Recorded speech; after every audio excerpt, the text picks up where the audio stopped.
Hi guys, welcome to TISNET 2023 first workshop video for quantitative aptitude. So in this session we look at arithmetic, all the question type of the arithmetic and how to solve particular question type. Tricks भी discuss करेंगे, shortcut भी discuss करेंगे और अगर calculation intensive है तो calculation कैसे करना है वो भी डिस्कस करेंगे. ठीक है. So 10 question in every session I will be bringing up. So आगे भी बहुत सारे वीडियोस आने वाले हैं. Be connected with the channel को सब्सक्राइब करके रखो और ये वीडियो शेयर कर दो सारे एस्पिरेंट को जितने लोग टिस्नेट 2023 टारगेट कर रहे हैं. ठीक है. सो ऑल दो टिस में जो लेवल ऑफ क्वेश्चन है वो मॉडरेट लेवल के क्वेश्चन है. कुछ क्वेश्चन डिफिकल्ट है, मतलब कुछ, सारे नहीं.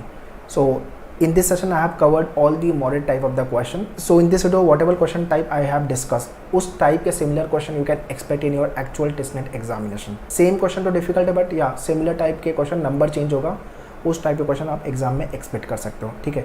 तो ये वीडियो थोड़ा सा लेंथी होने वाला है because 10 question I will be solving. So do watch this video very carefully और अगर कुछ नहीं समझेगा तो rewind the video and watch it again. Okay. So let's proceed but before that let me tell you about the batches. Live class को लेके batches we have launch. You can contact our team on this number and this is what your teaching curriculum which you will be getting for the preparation 2023 and 24 की भी batches launch हो गई है. अगर आप Mumbai base हो तो classroom visit कर सकते हो, Dadar, Borivali and Vasai. And when it's come to TISS score आपका मैटर करेगा. सो मुंबई, गुवाहाटी, तुलजापुर, हैदराबाद जो भी कैंपस में आप टारगेट कर रहे हो, पहला काम है स्टेज 1 में स्कोर लाना. After then we have to think about the stage 2. ठीक है. So all this information with regards to the batches I have mentioned in description. Do check the description. So very first let's talk about the question number 1. What is the question? The average monthly income of A and B is 5050. The average monthly income of B and C is 6250 and the average monthly income of A and C 5200. What is the monthly income of A? तो A की monthly income पूछ रहा है. So A plus B, average सबको पता है. पहले तो एवरेज का फॉर्मूला समझ लेते हैं. Average is nothing but S/T, sum of quantity upon total number of quantity. ये आपका एवरेज होता है. ठीक है. तो A और B के केस में कितना है? ये देखो, ये बाई डिफ़ॉल्ट 2 होगा क्योंकि 2 लोग हैं. Is equal to 5050. तो ये कितना हो जाएगा आपका 100 और ये हो जाएगा आपका, ठीक है. सो 10,100. ओके. ये आपका हो गया A प्लस बी. तो अभी इसको क्विकली लिखते हैं. आगे वाला जो पार्ट है B प्लस सी और दूसरा क्या है आपका A प्लस सी. तो ये हो जाएगा आपका 6250. देखो इंटू 2 होने वाला है. यहाँ पे भी इंटू 2 हुआ था तो ये भी इंटू 2 होगा क्योंकि 2 लोग हैं. ये थोड़ा सा समझ लेना, ये आपको मेंटली करने की ज़रूरत है. 5200 इंटू 2. ठीक है. तो आपका मेंटल कैलकुलेशन थोड़ा फास्ट होना चाहिए. ये कितना हो जाएगा 12,500 और ये कितना हो जाएगा 0 0 2 2 जा 4 5 2 जा 10. तो ये आपका आ गया A plus B. Okay. B plus C and A plus C की वैल्यू. ठीक है. अपने को पूछा क्या है? A निकालना है अपने को. ठीक है. So let's combine all these 3, first, second and third. अगर मैं equation, if I talk about equation ले लेते हैं. सो 1 2 एंड 3 को ऐड करते हैं तो ये क्या हो जाएगा A plus B plus B plus C plus A plus C. ठीक है. ये 2 है, ये 2B, ये 2C. सो बेसिकली 2 कॉमन ले लेते हैं, right. So let me write here 2 common ले लिया अपन ने. तो बचा क्या A plus B plus C that is equal to, इन सबको ऐड कर दो तो ये 20 तो आएगा ही आएगा. ठीक है. This is 20, right. This is 1 plus 5 is 6. 6 plus 4 is what 10. 1 carry 0 2 plus 1 3 and this is what 1 1 1 3 33,000. Okay. So ये आपका आ गया 33,000. 2 से डिवाइड कर दोगे इसको तो A plus B plus C, let me write it here. A plus B plus C कितना हो गया? इसका आधा. 2 1 जा 2, 2 6 जा 12 एंड 2 5 जा 10. ठीक है. अब ये A प्लस बी प्लस सी है. अपने को क्या चाहिए? A चाहिए. तो B प्लस सी की वैल्यू पुट कर दो विच इज़ नथिंग बट 12,500. 12,500. तो ये कितना आ जाएगा 4,000. सो A की वैल्यू कितनी हो जाएगी 4,000. तो 4,000 is nothing but C Calcutta. अभी ये कैलकुलेशन अगर आपको फास्ट करने आएगा तो टाइम बचेगा, otherwise it will take around 40 to 45 second या 50 सेकेंड का time, not more than that. अब ये पूरा कैलकुलेशन करके मुझे बताना था इसलिए मुझे टाइम लग रहा है. Otherwise I could have done directly this one और उसके बाद सीधा ये एडिशन के बाद I will get my answer. थोड़ा सा फास्ट होना पड़ेगा आपको in terms of the calculation. Okay, तो ये टाइप के क्वेश्चन होगा। So in this the kind of a question which you can expect, एक तो या तो कैलकुलेशन इंटेंसिव होगा, टाइम लेगा, या तो दूसरे में शॉर्टकट है, बट अगर आपको शॉर्टकट नहीं पता है तो फिर आप टाइम खराब करोगे। ठीक है, let's talk about the second question. A certain sum amount to 3 times itself at certain rate of simple interest, okay, in 6 years, in how many years it amounts to 8 times itself at the same rate. ठीक है, तो अभी ये question देख के समझ में आ रहा है कि अपने को स्टैंडर्ड जो फॉर्मूला है RT is equal to n-1 into 100 ये पता होना चाहिए। अगर आपको ये पता नहीं है तो फिर आप टाइम लगाओगे, फिर आप पूरा फॉर्मूला में पुट करोगे and then you will try to find out, but ये अपना काम जल्दी करेगा। पहले क्या बोल रहा है, अमाउंट क्या हो रहा है, 3 times हो रहा है।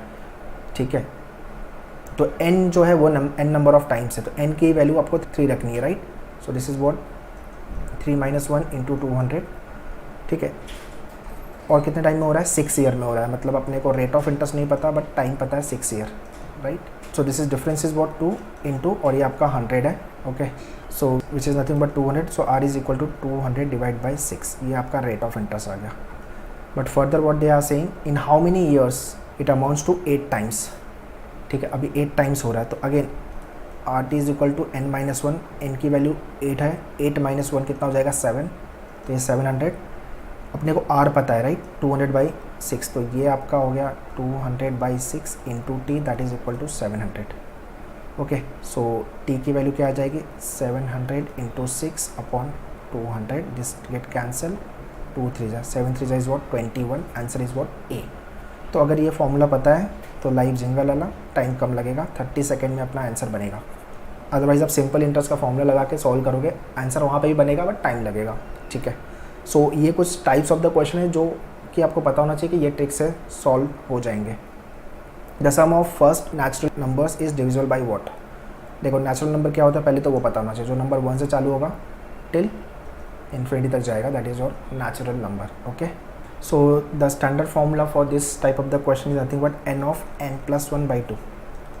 ठीक है, n is nothing but natural number, तो आपका 100 नंबर है यहाँ तक, सो 100 और ये 100 + 1 101/2, सो ये होगा 50, तो ये आंसर आ जाएगा आपका 5050। तो ये लास्ट में 0 है जो कि 2 से डिवाइड होगा, तो आपको डिविजिबिलिटी रूल भी आना चाहिए यहाँ पे। और क्या दिया है, तो 2 तो चलेगा, 4 से नहीं जाएगा बिकॉज लास्ट में 5 है, तो 50 जो है वो 4 का डिविजिबिलिटी रूल क्या है आपका, लास्ट का 2 डिजिट आपको चेक करना है, तो ये नहीं जाएगा, right. Which means only 2 is the number जिससे ये नंबर डिवाइड होने वाला है। ठीक है, so only 2 is the right option. Okay, so इसके अंदर आपको एक तो फॉर्मूला पता होना चाहिए और दूसरा डिविजिबिलिटी रूल, ये 2 चीज़ पता होगी। ये 2 एप्लीकेशन इस क्वेश्चन में यूज़ होने वाले हैं। Next, 2 number are in the ratio of 15:11, if there HCF is 13 then find the numbers.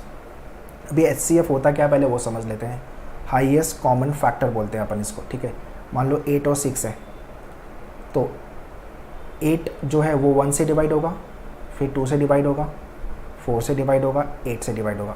ठीक है, 8 जो है वो हाईएस्ट है। ठीक है, 6 जो है वो 1 से डिवाइड होगा, 2 से डिवाइड होगा, 3 से होगा, 6 से होगा। तो हाईएस्ट के पास जाना है बट कॉमन भी होना चाहिए। देखो 2 यहाँ पे कॉमन है, 1 भी कॉमन है बट हाईएस्ट नहीं है, 2 कॉमन है जो हाईएस्ट है। और वो क्या होना चाहिए, फैक्टर होना चाहिए। मतलब फैक्टर का दूसरा नाम क्या है, डिवाइज़र, जो डिवाइड करता है। ओके, सो 8 जो है वो 2 से भी डिवाइड होता है और 6 जो है वो 2 से भी डिवाइड होता है। मतलब इसका HCF क्या बनेगा, 2। इसको बोलते हैं HCF, highest common factor. Factor का दूसरा नाम क्या है, डिवाइज़र। आई होप ये क्लियर है। अभी क्वेश्चन पे आते हैं। सो 2 numbers is nothing but 15x 11x। ठीक है, अभी उसका HCF बोल रहा है 13 है, उसका HCF 13 है। HCF 13 है मतलब ये नंबर दोनों नंबर ये 13 से डिवाइड होंगे। मतलब मुझे अगर नंबर ही निकालना है तो मुझे क्या करना है, ये मेरा x ही है बेसिकली, तो 15 × 13 कर लो, तो ये कितना आ जाएगा, 15 3 जा 45, 4 15 1 जा and then 195 first. So now 11 × 13, तो ये कितना हो जाएगा आपका 3143। सो C is the right one. ठीक है, सो HCF कंसेप्ट पता होना चाहिए, HCF होता क्या है number 1, and how to deal with the HCF type of the question. एक और फॉर्मूला होता है LCM HCF में, number 1 × number 2 that is equal to LCM × HCF। जब आपको कोई भी एक डेटा अननोन होगा, बाकी 3 डेटा नोन होगा, ठीक है। सो HCF क्लियर है अपना। यहाँ से क्वेश्चन आते हैं टेस्ट में, सो मेक श्योर आपको LCM HCF अच्छे से पता हो।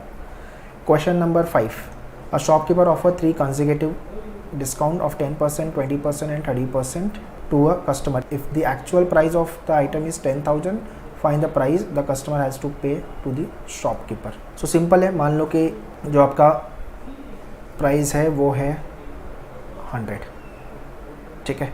अब इस पर डिस्काउंट में 10% दूंगा तो ये 90 बनेगा, मतलब 10% माइनस कर देना, 100 का 10% इज़ 10, तो वो माइनस होगा तो 90 बनेगा, ओके।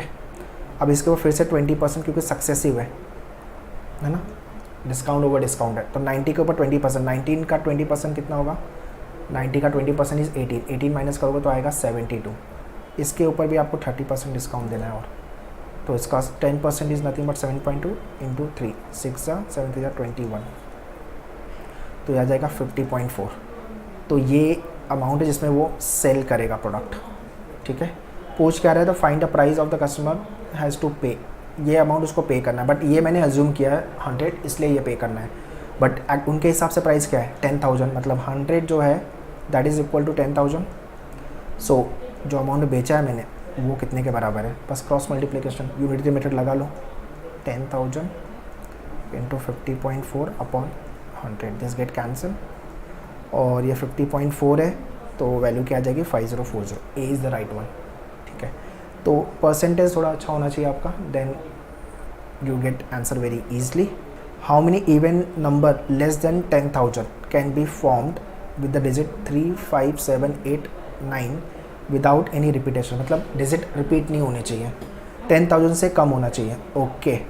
तो एक तो बनेगा सिंगल डिजिट, फिर बनेगा double digit, then 3 digit, then 4 digit, 5 digit नहीं बनेगा बिकॉज ये 10,000 क्रॉस कर जाएगा वैल्यू, ठीक है। 10,000 मतलब अगर आप कोई भी वैल्यू लोगे तो पहली बात तो हमारे पास 0 नहीं है, नंबर 1 भी नहीं है, तो 10,000 से कम होनी चाहिए, लेस बोला है, तो इवन नंबर होना चाहिए, कंडीशन अप्लाई है। तो इवन नंबर 3 5 7 8 और 9 में सिर्फ 8 ही है इवन नंबर, तो यहाँ पे एक नंबर बनेगा। यहाँ पे लास्ट में हमेशा यूनिट डिजिट पे मुझे 8 रखना ही पड़ेगा विदाउट फेल। यहाँ पे 10th प्लेस डिजिट पे कोई भी नंबर आ सकता है, 3 5 7 एंड 9 चारों में से कोई भी नंबर आ सकता है, ठीक है। तो ये 4 पॉसिबिलिटीज़ है, तो यहाँ पे कितने नंबर बनेंगे, 4 नंबर बनेंगे, ठीक है। मतलब 4 नंबर कैसे बनेंगे, यहाँ पे एग्जांपल से मैं बता दे रहा हूँ, 38 बन सकता है, फिर 58 बन सकता है, 78 बन सकता है और 98 बन सकता है, बट लास्ट में 80 होगा, इवन नंबर है, तो ये 4 नंबर बनेंगे। अभी यहाँ पे और यहाँ पे हेडर पोजीशन पे ये 4 में से कोई भी नंबर आ सकते हैं, 3 5 7 और 9, तो 4 नंबर यहाँ पे आ गए।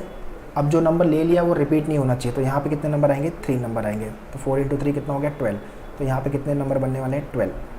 अगर आपका कॉम्बिनेशन अच्छा है तो आराम से ये क्वेश्चन बन जाएगा आपका। और यहाँ पे कितना आएंगे 4 3 2, सो 4 3 12 इंटू 2 24, यहाँ पे 24 बनेंगे, ठीक है। इधर लिख दे रहा हूँ मैं 24 number, 24, this is 12, this is 1, this is 4, this is 1, so 24 and 12 36 40 41, तो आंसर होगा ए। तो आपको केसेस निकालने आने चाहिए, और उसके पहले लॉजिक अप्लाई करो, फिर मैथ्स अप्लाई करना, जब भी प्रोबेबिलिटी आएगा, प्रोबेबिलिटी एंड कॉम्बिनेशन, पहले लॉजिक फिर मैथ्स, ठीक है। The sum of the ages of mother and daughter is 50 years, also 5 years ago the mother's age was 7 times the age of the daughter, the present age of the mother and daughter respectively are, okay. तो we have a mother, we have a daughter, and mother plus daughter दिया अपने को 50 years, ठीक है। सो 5 years अगो का story क्या है, 5 years ago mother was 7 times then daughter, daughter अगर x है तो मदर 7 टाइम, ठीक है, राइट। तो प्रेजेंट एज क्या होगा, प्रेजेंट एज होगा 5 साल आगे लेके आना रहेगा, 7x + 5, और डॉटर के भी 5 years आगे x + 5, ठीक है। और बोल रहा है कि इनकी जो प्रेजेंट एज का सम है वो कितना है 50 दिया हुआ है, which means 7x + 5 + x + 5 that is equal to 50। तो ये हो गया आपका 8x और ये हो गया 10 दैट इज़ 50, ये 10 इधर जाएगा तो क्या हो जाएगा आपका value 8x is equal to 40, तो x की वैल्यू कितनी होगी 5। अपने को पूछा क्या, present age of mother and daughter. देखो प्रेजेंट एज ये नहीं है, प्रेजेंट एज ये है, तो 7 5 35 प्लस 5 इज़ नथिंग बट 40, यहाँ पे भी है, यहाँ पे भी है, और ये 10 हो जाएगा, ठीक है। तो सी आपका आंसर होगा। दूसरा, इसको इवैल्यूएट करने का ऑप्शन के थ्रू आप ऐसे भी आ सकते हो कि मुझे सम दोनों की एज का 50 मिलना चाहिए। ये 49 बन रहा है तो ये तो बाहर होगा, ये बन रहा है 50, ये बन रहा है 50, तो अगर कोई ऑप्शन नहीं बन रहा है डायरेक्टली आप एलिमिनेट कर सकते हो, ठीक है। But anyway answer here is C. Okay, next question, 2 trains of 550 metre and 250 metre are running in opposite direction. तो problems on train, time speed distance थोड़ा सा पता होना चाहिए। Can cross each other in 24 seconds. The speed of a faster train is 78 kilometre per hour, what is the speed of slower train. Okay, तो आपको relative speed पता होना चाहिए। जब भी ट्रेन अपोजिट डायरेक्शन में चल रही है तो स्पीड क्या होगा, ऐड होगा S1 अपॉन S2। टाइम के कॉन्टेक्स्ट में अगर लेना है तो उसको time is nothing but train का लेंथ 1, फर्स्ट ट्रेन का length 1 plus first second train का लेंथ 2, और ये आपका फॉर्मूला बनता है। सो एक तो डेटा यहाँ पे ना सबसे पहले मीटर में दिया हुआ, ये इंपॉर्टेंट है, और आंसर पूछ रहा है किलोमीटर पर आवर में, तो यूनिट चेंज करना पड़ेगा। ओके, चलो सॉल्व करते हैं इसको। ये दे के रखा है मुझे 24 टाइम, तो 24 that is equal to this is what 550 plus 250 and we have S1 upon S2, ये होगा 800, राइट। सो S1 प्लस S2, या तो आप फास्टर प्लस स्लोअर बोल लो तो भी चलेगा, faster train plus slower train speed, that is equal to 800, ठीक है, और ये 24। अभी इसको आपको चेंज भी करना पड़ेगा किलोमीटर पर आवर में, तो इनटू किलोमीटर पर आवर में अगर चेंज करना है तो 18/5 से मल्टीप्लाई करना है अपने को। 3 6 जा, 3 8 जा, this is 100 and this is what 5 2 जा, 120 किलोमीटर पर आवर, ठीक है। So speed of faster train plus speed of slower train that is equal to 120 kilometre per hour. अपने को पता है फास्टर ट्रेन की स्पीड कितनी है 78, और पूछ रहा है स्लोअर की बताओ। सिंपल है, 78 plus speed of slower train that is 120, ये इधर आएगा हीरो, तो स्लोअर ट्रेन की स्पीड कितनी हो जाएगी 120 माइनस 78, ठीक है। तो ये हो गया आपका 2 और ये आपका हो गया 42 kilometre per hour. C Calcutta is the right one. तो आपका कंसेप्ट जो है ना बहुत क्लियर होना चाहिए to get the right answer, ठीक है। अगर आपका कंसेप्ट क्लियर है and you know how to navigate the question तो फिर ईजिली सॉल्व होगा क्वेश्चन और आंसर भी बनेगा और टाइम ख़राब नहीं करोगे basically. Okay, next question, 2 pipes P and Q, time and work, ठीक है, can fill a system 24 minutes and 32 minutes respectively. After how much should Q be close so that time is full in 18 minutes. तो both are inlet pipe, ठीक है, P and Q, time, rate and this is what work, ठीक है। This is how I solve this type of the question. जल्दी होता है और time भी कम लगता है। This is what 24 and this is what 32। LCM इसका वर्क हो जाएगा विच is nothing but 96, this is 4 and this is 3, right. ये वर्क हो गया, वर्क को मैंने टाइम से डिवाइड किया तो मुझे रेट निकल गया। बेसिकली 96/24 करोगे तो P का रेट निकलेगा विच इज़ 4 और लाइकवाइज Q का, ठीक। क्वेश्चन क्या पूछ रहा है, after how much time should Q be close so that time full in 18 minutes. देखो यहाँ पे फिर से लॉजिक अप्लाई करने की ज़रूरत है। 18 मिनट्स में टैंक फुल हो जाना चाहिए, तो मैं कितने टाइम के बाद Q को बंद करूँ। अगर मुझे Q को बंद करना है तो कोई प्रॉब्लम नहीं है, बट पूरे 18 मिनट्स तक P तो चालू था, पूरे 18 मिनट्स तक P चालू था, और P का जो रेट है 1 मिनट का कितना है वो 4 लीटर है, तो 18 × 4 कितना होगा 72 लीटर भर चुका होगा। पूरा भरना कितना है 96 total work, so 96 minus 72 which is nothing but कितना हो जाएगा ये 24 रिमेनिंग है। ये कौन भरने वाला है, ऑब्वियसली Q। कितने के रेट से 3 के रेट से भरेगा, तो टाइम कितना लगेगा डिवाइड बाई 3 कर दो, 8 मिनट। मतलब 8 मिनट के बाद मैं Q को बंद कर दूंगा तो आराम से 18 मिनट में टैंक फुल हो जाएगा, विच मीन्स राइट आंसर क्या होगा A। तो अगेन लॉजिक फिर मैथ्स है इस वाले क्वेश्चन में, ठीक है। ऐसे क्वेश्चन थोड़े से ट्रिकी होते हैं, so be careful. Okay, last question of arithmetic workshop 1, trader marks his product 15% about the cost price and offer a discount of 20%। Okay, find the loss percentage incurred by the trader. मतलब सामान लिया 100 रुपये का, उस पर label लगाया 15% ज़्यादा 115 का, और बेच रहा है डिस्काउंट मार के 20%। इसका 20% इज़ नथिंग बट 23 रुपीज़। तो 115 माइनस 23 करोगे तो आएगा 92। मतलब ख़रीदा था 100 रुपये का, बेच रहा हूँ 92 का। बेवकूफ़ हूँ मैं, मतलब ये ट्रेडर मैं नहीं, ठीक है। तो कितने का नुकसान हुआ? 8% 100 से इवेल्युएट करोगे तो 8%। तो हमेशा याद रखो, एक तो होता है कॉस्ट प्राइस, कॉस्ट प्राइस के ऊपर आपने मार्कअप किया तो बनेगा वो मार्क प्राइस, और मार्क प्राइस के ऊपर मैंने डिस्काउंट दिया तो बनेगा आपका सेलिंग प्राइस। ये याद रखो। 100 रुपये का मैंने सामान ख़रीदा, मान लो 20 रुपया मैंने इसके ऊपर मार्कअप किया तो वो बन गया 120 रुपया मार्कअप प्राइस। इसके ऊपर मैंने 10% का डिस्काउंट दिया तो 12 रुपये का डिस्काउंट दे रहा हूँ, तो बेचूंगा कितने का? 108 रुपये का। ये मेरा सेलिंग प्राइस।